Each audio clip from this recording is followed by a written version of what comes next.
Next बेटा कि कल अपन ने पढ़ लिया था कहानी किसे कहते, नई कहानी किसे कहते, नई कविता किसे कहते, ये सारी चीजें मैंने कल बता दी। अब आज आप देखना कहानी के तत्व कितने होते हैं, तो बोलना कहानी के 6 तत्व होते हैं। पहला है नंबर 1 कथोपो, या ऐसा यहां से कहीं से भी कर देना आप चालू, कथा वस्तु। दूसरा है चरित्र चित्रण, तीसरा है कथोपकथन, और चौथा है वातावरण, पांचवा है भाषा शैली, छठा है आपका उद्देश्य। ये कहानी के तत्व ये लिख देना, उपन्यास के विषय तत्व लिख देना, क्योंकि ये दोनों क्या है, कहानी उपन्यास एकांकी ये सभी जो है वो गद्य की विधा है।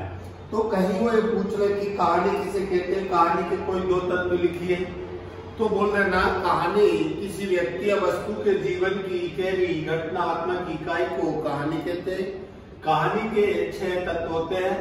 नंबर 1 कथा वस्तु, नंबर 2 चरित्र चित्रण, नंबर 3 कथोपकथन, नंबर 4 वातावरण, नंबर 5 भाषा शैली, और नंबर 6 उद्देश्य। ठीक है। इसके बाद में बोलता हो अगला क्वेश्चन कि भक्ति काल को हिंदी साहित्य का स्वर्ण युग क्यों कहते हैं।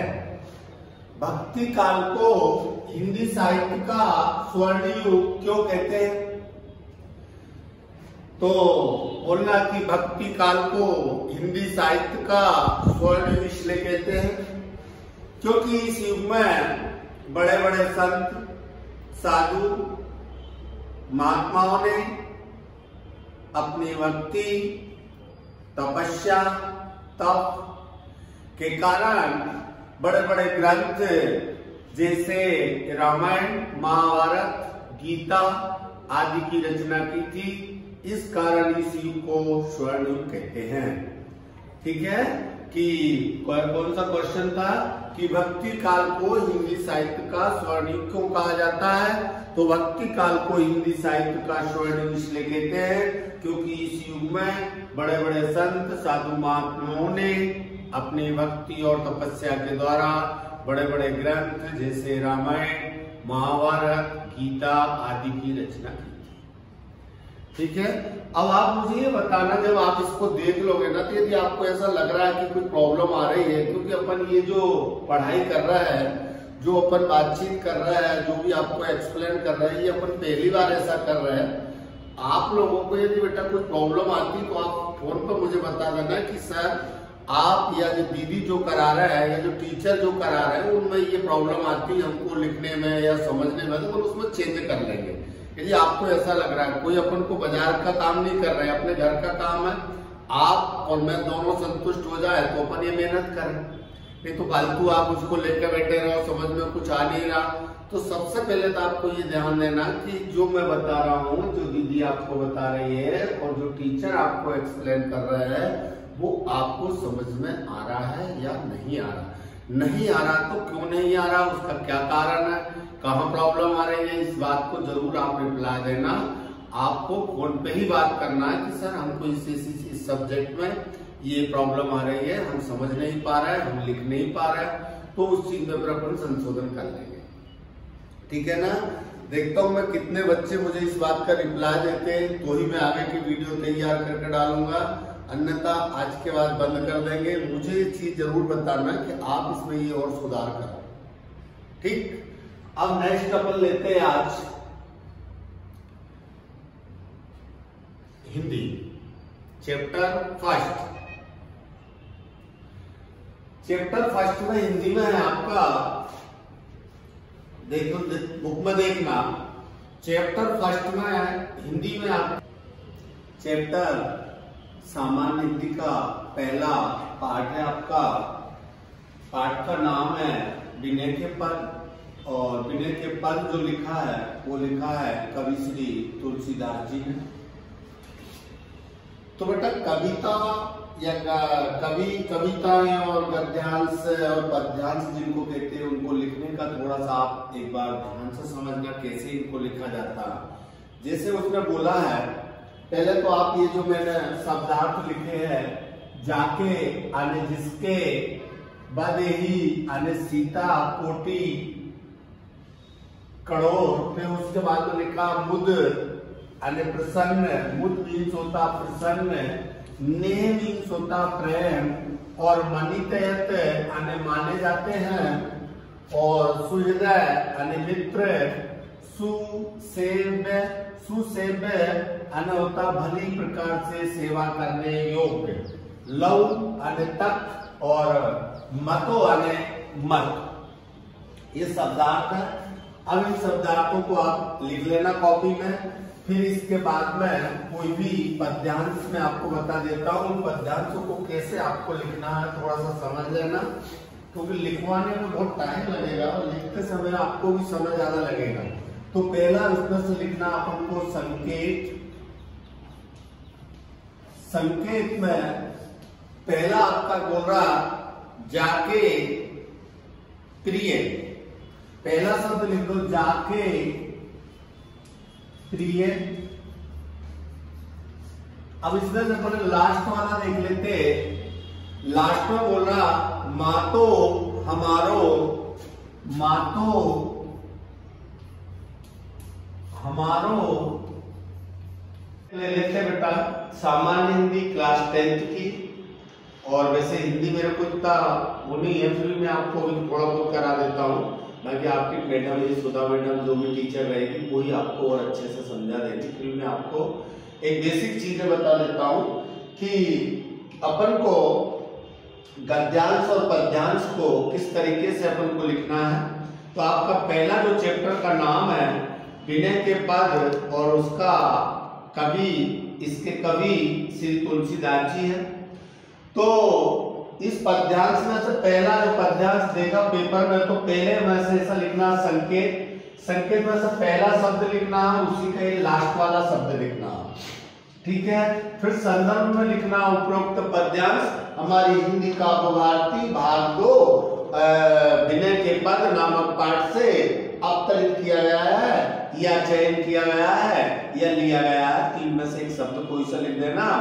इसके सुप्रसिद्ध कवि श्री तुलसीदास जी हैं। संदर्भ में लिखना है अपन को बता ही दिया मैंने। ये जो संदर्भ, अब प्रसंग का मतलब होता है कि अपन इस पद्यांश को पढ़ेंगे, पढ़ने के बाद इसमें से थोड़ा सा आपको अर्थ समझ में जाएगा, वो इसका प्रसंग में लिख देना। कंफ्यूज मत होना, ना वहां डरना, वहां इसमें लिख देंगे उपरोक्त पद्यांश में कवि श्री तुलसीदास जी ने भगवान श्री राम के इष्ट देवता और माता सीता के बारे में व्याख्यान किया है, या ऐसा ही बोल सकते व्याख्यान दिया है, या उनको विस्तार पूर्वक उनके बारे में वर्णन किया गया है। ऐसा लिख देना है कि भूल रहे हैं तो अपने को कहीं समझ में नहीं आ रहा, तो ये इतनी बात को आपको ध्यान में रखना पड़ेगी। अब ये बोल रहा पढ़ के तुम देख लेना। जाके प्रिय न राम बदेही तष्टि तजहि कोटि बेरिसम तदपि परम सनेही तजो पिता प्रहलाद विभीषण बंधु भरत मह ताती।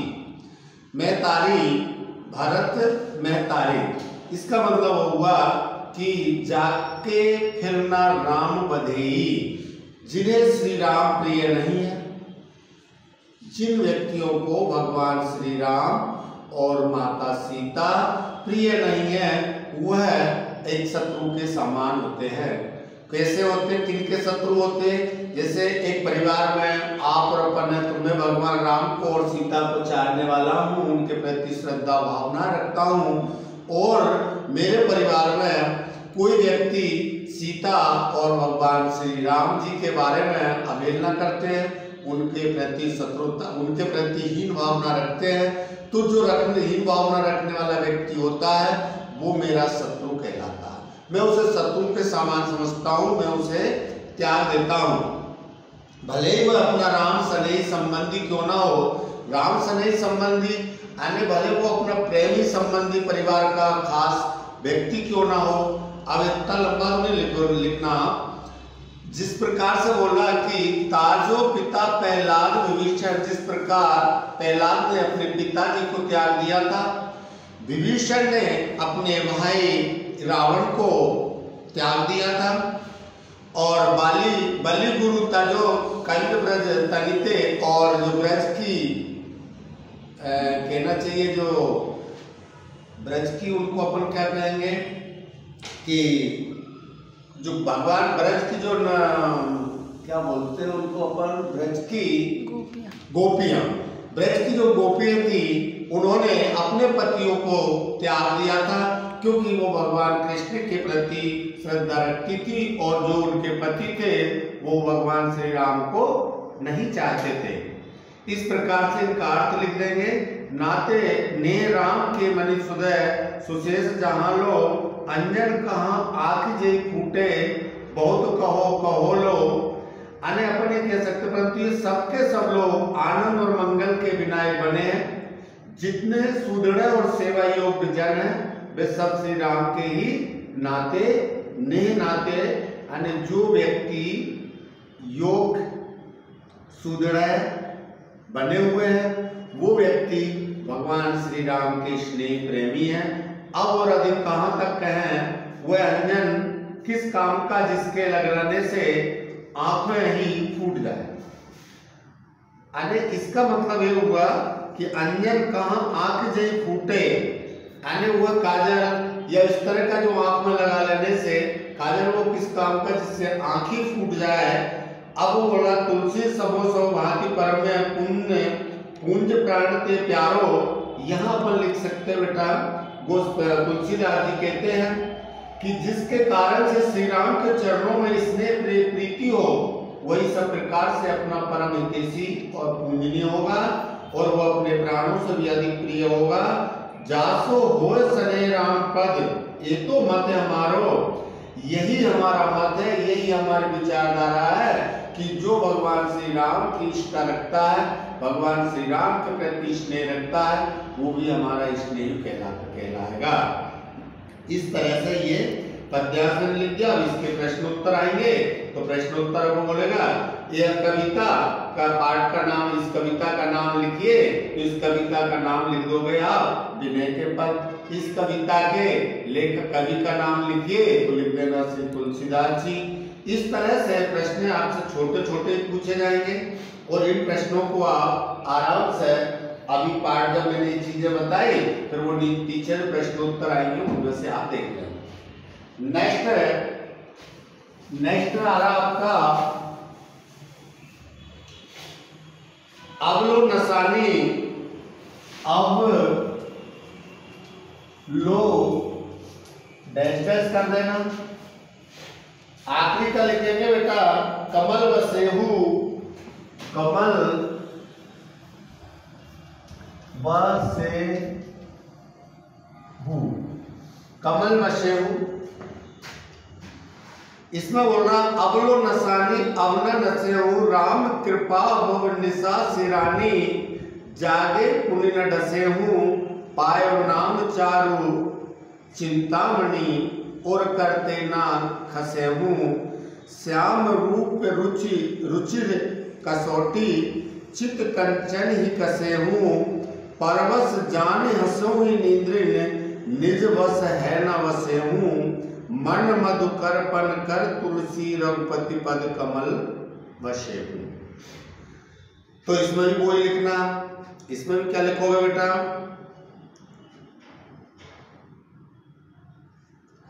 कि उपरोक्त पद्यांश हमारी हिंदी काव्य भारती भाग 2 विनय के पद नामक पाठ से चयन किया गया है।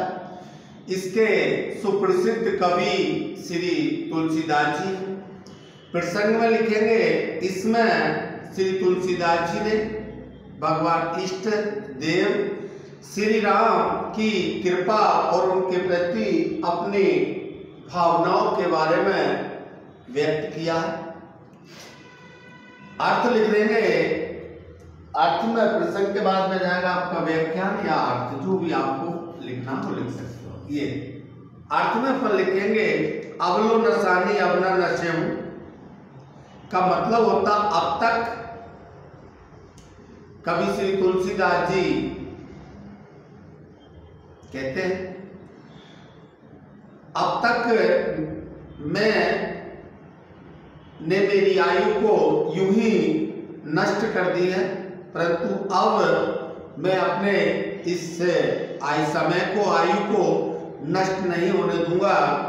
श्री राम की कृपा से संसार रूपी रात्रि बीत गई है, मैं संसार की माया रात्रि से जाग गया हूं। अब अबलो नसानी अब न नसे हूं। कवि श्री तुलसीदास जी कहते कि मैंने अपना जीवन अब तक यूं ही व्यर्थ में नष्ट कर दिया है, अब मैं अपने इस अमूल्य जीवन को नष्ट नहीं होने दूंगा। राम कृपा और निशा सिरानी जागे पुनि न डसे हूं। कवि ये कहता कि मैंने अब राम रूपी, मुझे अब राम नाम रूपी सुंदर चिंतामणि मिल गई है, मैं अब उसे हृदय से लगा कर रखूंगा, मैं अब उसे कभी हाथों से नहीं खिसकने दूंगा। अब बोला श्याम रूप रुचि रुचि कसौटी चित कंचन कसहूं। मैंने अब जो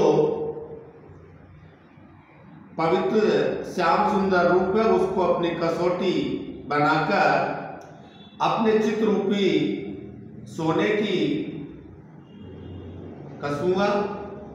अर्थात ये देखूंगा कि श्री राम के ध्यान से मेरा मन सदा सर्वदा लगता है कि नहीं लगता। इसका मतलब होता पर श्याम रूप रुचि रुचि कसौटी, मैंने श्याम रूपी, इसका मतलब ये हुआ बेटा कि अब मैंने राम रूपी रघुनाथ जी को पा लिया है, अब मैं इसे नहीं खिसकने दूंगा। मैंने अपनी कमर में इनको सोने की तरह कस लिया है। परवश जानू हंसऊं न इंद्रिय, निज बस है न वश्यऊं।